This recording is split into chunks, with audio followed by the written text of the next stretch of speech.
Welcome to Focus on the Candidates. I'm Cynthia Pooler. My guest today is Jason Cherry. That's hard to say. Yeah, and it's cherry and just like the tree. right. And Jason is running for governor in the state of Maine. So do people tease you about your last name? Probably in high school, but as juvenile as some of the politics have gotten, no one's made fun of my last name now Okay. after I reached 30. So, Okay. So what made you decide to run for governor? well, prior to running for governor, I was a former FBI agent, and was an FBI agent for 20 years. And during that time, I became a legal instructor for all the new agents, and we had lots of great new agents, and we taught them about the constitutional law, the Bill of Rights. It was a much different FBI than the FBI that Trump has now with two podcasters running the FBI. But at that time, we talked about the law, about the even prosecution of law, and the reasons why we have the Bill of Rights and we're a law of nations. During that time, I was approached by one of the investigators for the Epstein matter, the Jeffrey Epstein human trafficking matter, and I talked with a number of people and students about how that case with human trafficking was overlooked by, the powerful, influential groups in both the Democrats and Republicans in DC. So that was part of leaving and retiring in the FBI, that idea that we are powerless against these people that have full control over both the judiciary and our legal system, that I wanted to stand up for, the balanced prosecution of criminals, including the very rich. And so I ran originally as a Senate candidate as an independent. I had issues with the cover up of Joe Biden's medical issues and again the top percentage of people that put too much influence. And so I wanted to work for the middle class to have reform in the government. And so I'm running now as a Jeffersonian Democrat. Mhm. That means that I believe in the compartmentalization of power. States should have more control over their budget and voting rights, and we should have more democracy and sharing of ideas online, like some of the other more evolved democracies, such as in Switzerland, where most people can go in and log in and discuss the issues that affect their daily lives. Wow. It's funny you should mention Epstein. I'm reading Whitney Webb's book right now. It's pretty interesting. Yes, it's a very depressing. Everybody seems to know that of the parties that are involved. It's just rather we cannot prosecute them. We have basically a constitutional crisis in this nation, given the lack of terms, the influence on the Department of Justice, and again, those 2009 videos that Pam Bondi, the Attorney General, referred to were also in the possession of Attorney General Merrick Garland under Biden's, you know, uh, regime. And so, where are the questions from big media on that as well? So we're Mhm. seeing a lot of corporate media ignoring this and social media picking up this so that there can be justice for the women that were trafficked and for the J6 officers that were maimed and killed. We could do a whole show on this, but for one word answer, do you think we'll ever see the Epstein files? Uh, I say yes because I had looked on one website and I saw that there was a source file for Jeffrey Epstein. It's an S number, and those files don't get out. They're supposed to be in a lock and key, and that was on a sovereign citizen website. It was kind of strange to see an actual FBI form on Jeffrey Epstein. So I think people have the data and they may be able to release it. There's been a lot of, but it's not going to come from the government. It's going to come from an outside source if it does. Wow. When you say outside source, what do you mean by that? Well, right now I'm a data privacy attorney and I work 60 hours a week after retiring from the FBI. I work with billion-dollar corporations. I work with small mom and pops. And for you, Cynthia, just make sure you have multi-factor authentication on everything because I deal with computer break-ins all the time. That's what I did. Had um, I was an assistant section chief at one time for the largest infrastructure section at the FBI. That was over 430 people and a budget of over 100 million. So I want to take that executive experience to be a state administrator for Maine. So yeah, the data thefts have been pretty prevalent, and if someone has gotten that data, I'm pretty sure that they're selling it somewhere. Wow. So, um, the you've have you ever run for political office before, Governor? Yes, I ran against Angus King here. He's a well-known name. I didn't know that he was going to run when I originally made the decision. And of course, that was an uphill battle. One of the things that was disappointing in that was both he and Susan Collins in Maine don't do town halls. And so that's part of my platform is not only should we have mandatory town halls, Mm. politicians should be forced to talk with us, to take our questions. And the system right now is not set up for democracy. It's for our politicians to talk with their business groups, their base, and never really engage the public. And that's what I want to change. I will have quarterly town hall meetings, updates if I'm elected as state administrator or governor. I don't like the name governor. You're all adults. You just hire me as an attorney and someone with a background in economics to run things for the people. So, if you're elected, you'll be referred to as Governor Cherry. What do you prefer? I prefer state administrator because we need a new attitude for our politicians. They need to serve us and not their special interests. And that's having a great deal of resonation with the moderate conservatives that are done. I'm even as a Democrat, I'm attracting moderate conservatives because they want more of a voice. In Maine, we're not even allowed to vote for our own attorney general. 46 states get to vote for their attorney general, but Maine was a territory back in the day, and it's just never modernized its structure to allow for more democratic voices. So a powerful bunch of legislatures will appoint the attorney general, and there's only two states that do that. New Jersey, where public corruption is really hard, really rampant, but we need that person to be answerable to the people, not to a powerful bunch in the legislature. So, if you become governor, would you change that? Yes, first I would ask the legislature maybe about vote to change the name from governor to state administrator to demonstrate the new ability for people to get online and to add to what the government that affects their lives. I would be state administrator Cherry, which wouldn't change much because I was special agent Cherry before, so it would be SA Cherry again. Oh, funny, funny. So, you've dabbled, I want to say dabbled in politics. Um, what have you learned about the role of money in the political process?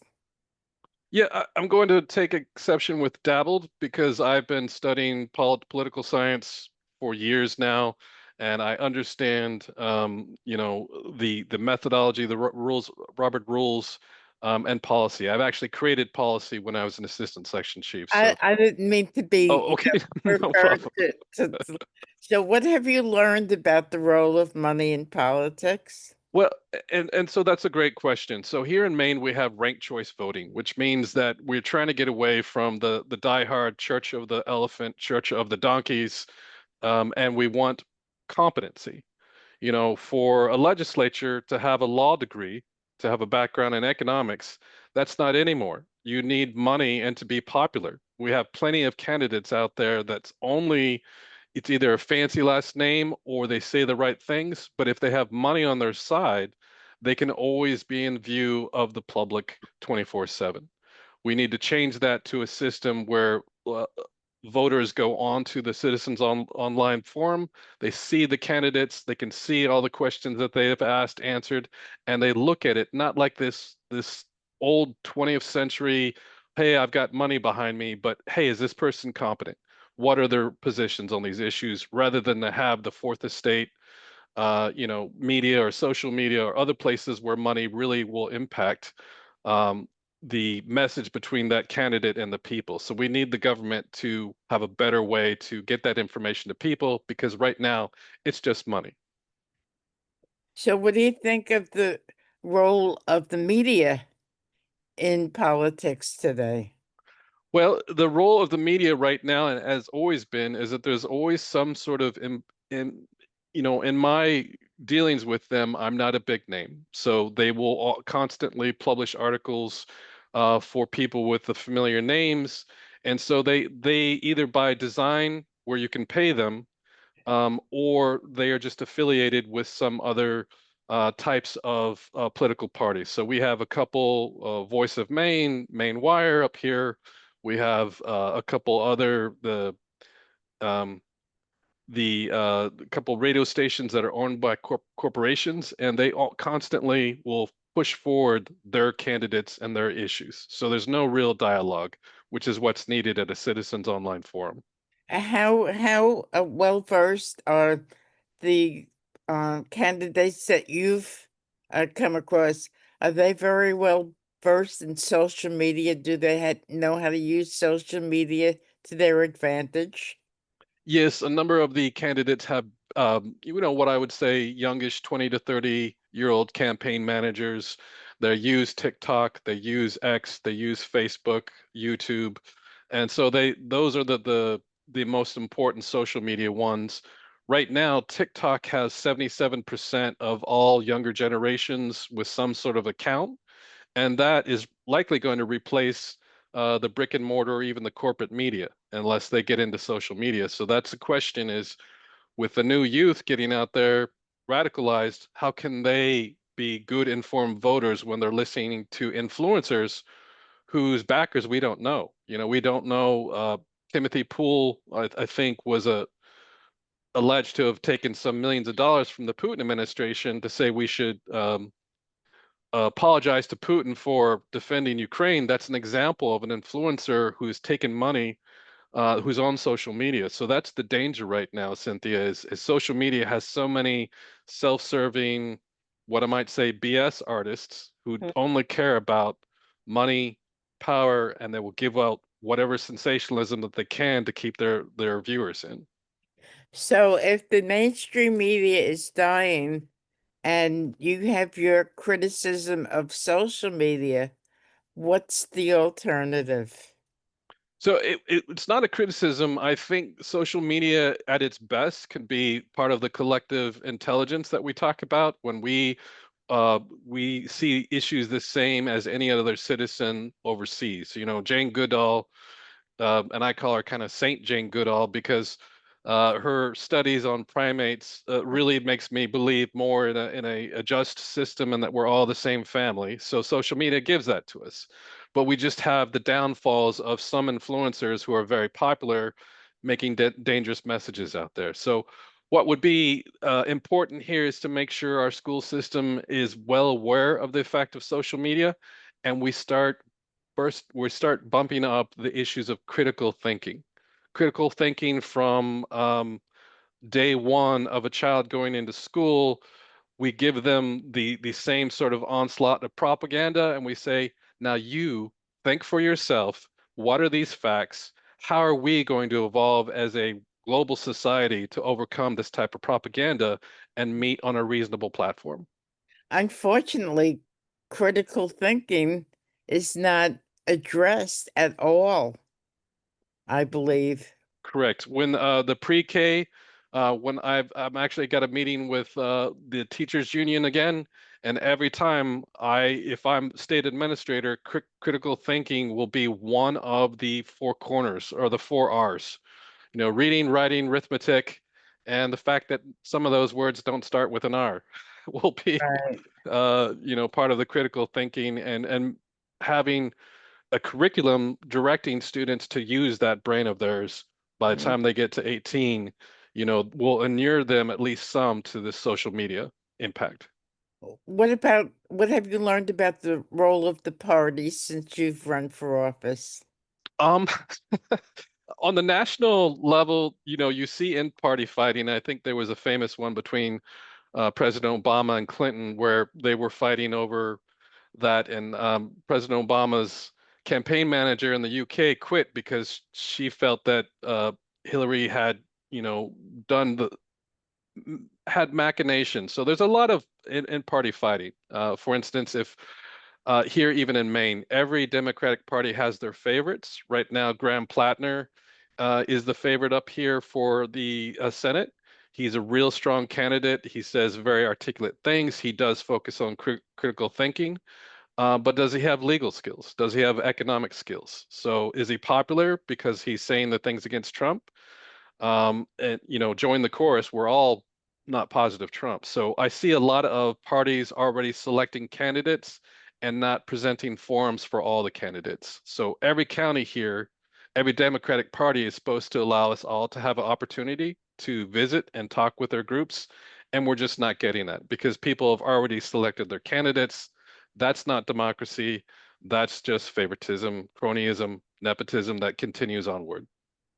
So nobody is one-dimensional. What interests do you have outside politics?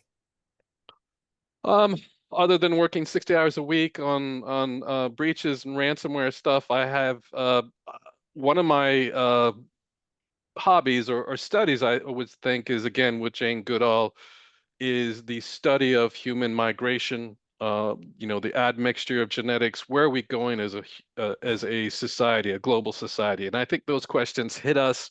I don't know, post 50, Cynthia, when they said life goes downhill after 50, they were a little bit right. After retirement, I had to reinvent empty nester, what have you. But that reinvention focused on works like St. Jane Goodall, the fact that we're all primates, that my skin is just the result of UV exposure of my ancestors. So if someone has darker skin, that doesn't really talk about what they're inside. They're not one dimensional. So I'd like to look at the Bell Beaker tribes, a lot of anthropology.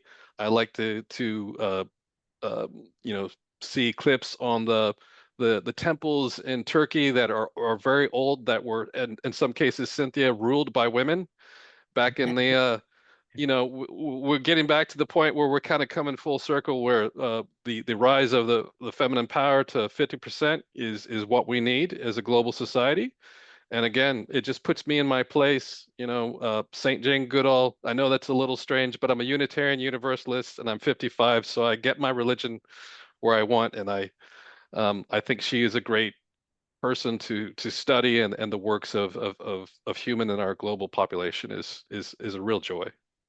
If you win your race, what unique qualities will you bring to the table?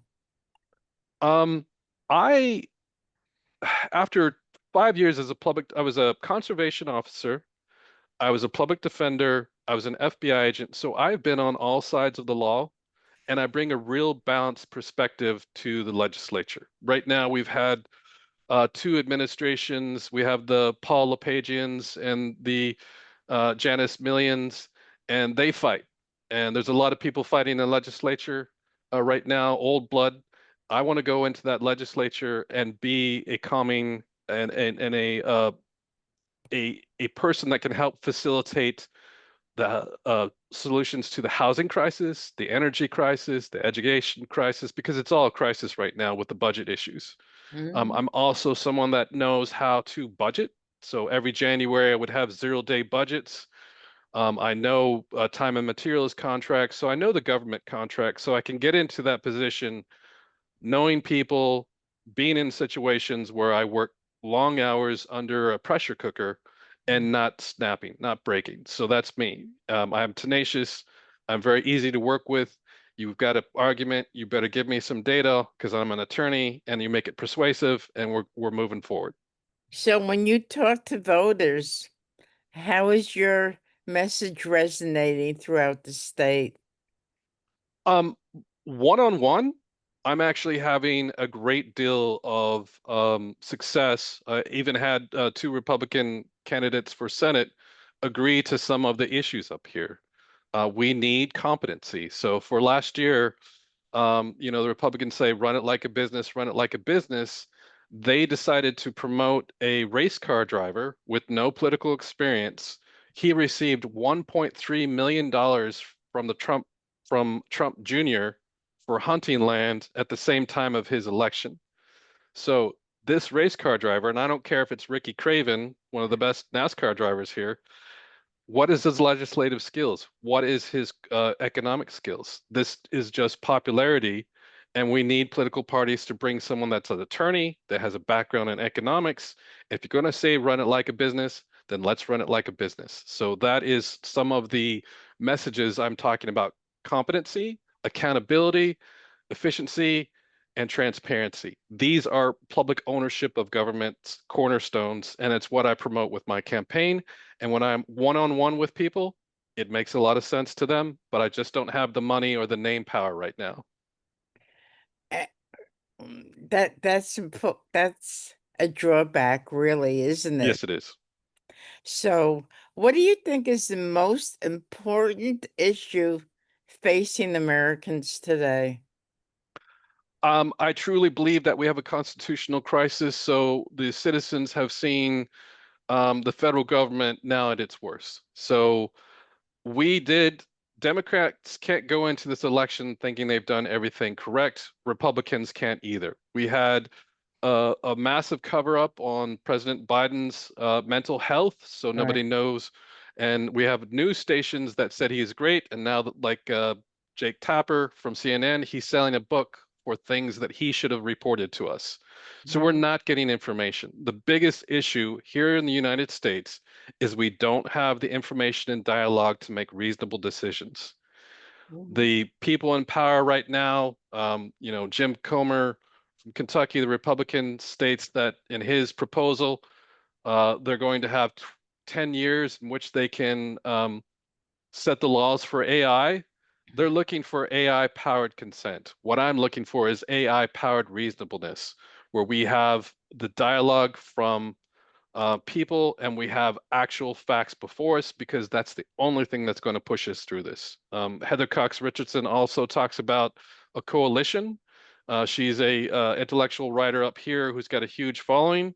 It's not about right or left, it's about up or down. How can we afford things? So that's what it's communication though is number one. It's the first thing you take down if you're trying to go after an adversary, and it's the first thing you set up if you're trying to create something, and that's what we need. You mentioned AI. How prevalent do you think it's going to get as we evolve? Yeah, good question, and one that impacts economic theory. So again, I was graduated from the George Mason Law School, which was a half economics. They were founded by the School of Economics from Chicago.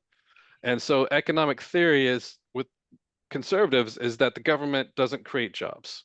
And this is the reason why AI is important, is that if we don't do that, we're going to have massive loss of jobs. So an example of this is phone callers. So AI right now, if you call AI customer service and it looks at your area code, it can change the accent of the person answering your phone. So these are pretty interesting videos of people calling customer service, and it sounds like a Southern woman, and they ask it, well, what's your date of birth? And she goes, honey, I don't have date of birth, and you would never have known. And so right now they can have that AI. It could replace every call center in the United States and make unemployment available for about hundreds of thousands of people who work on customer service. So AI is going to have big impacts and the loss of jobs, and government's work is to create jobs to make a healthy economy. So we're going to have more of a hand in doing that. TELUS, which is the Canadian company, hires 70,000 call center workers. They could be replaced tomorrow by AI. So you're saying this is going to have a major impact on job creation in this country. Correct. So we have the poor younger the millennials and the Gen Z and the next generation Alpha A's are entering in an educational market where by the time they graduate, their jobs may be obsolete. And that is a good example of that is coder. Let's imagine you went through college being a coder, Mhm. learning C plus for 4 years, and then tomorrow, and it's coming, AI will do most of the coding, and that's your job. You just went into debt for 4 years for a job that no longer exists.